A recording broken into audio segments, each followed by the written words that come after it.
আসসালামু আলাইকুম। তো এই ফেসবুকে দুইটা কথা বলতেছি, সবাই শুনবেন মনোযোগ দিয়ে। ভালো লাগলে আমাকে একটা কমেন্ট, একটা লাইক করবেন আর শেয়ার করে দেবেন। মূলত বিষয় হলো জুয়েল ভাইকে যেভাবে কচ্ছপ বেল্লার ঠেল দিতেছে। তো আসলে জুয়েল ভাই যে অনেক বড় মনের মানবতার ফেরিওয়ালা মানুষ, যেমন ওনার কোনো তুলনা আমরা করতে পারবো না। তো কচ্ছপ বেল্লাল যেটা বলতেছে, ও তো কচ্ছপ কচ্ছপে থাকে গেল। তো এই জুয়েল ভাইয়ের জন্য যে গাথা করছে, এই কচ্ছপ বেল্লালের কালিয়া নাসা ভাই এই গাথার থেলায় দিতে চাইছে। কেননা আপনি যদি আরেকজনকে ক্ষতি করতে চান, আপনার ক্ষতি করার লোক দাঁড়াইতে আসছে আপনার পিছনে, কিন্তু আপনি জানেন না।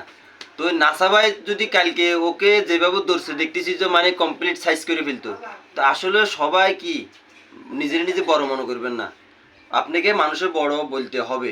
তো যে আপনি বড় হইতে পারবেন, মানে নিজে নিজে করবেন আমি বহুত কিছু, আমি সেই, লাভ নাই। আপনি জুয়েল ভাইয়ের সাথে তুলনা করে লাভ নাই। আপনার এলাকার যেগুলো আছে এগুলো আপনারা পানিশমেন্ট করবো, আপনি সেগুলো চিন্তা করেন। আমাদের সিটাঙ্গে জুয়েল ভাই চিন্তা করে লাভ নাই, বুঝছো? ওই কচ্ছপ বেলার কাছে ভিডিওটা শেয়ার করে ফুসাই দাও সবাই মিলি।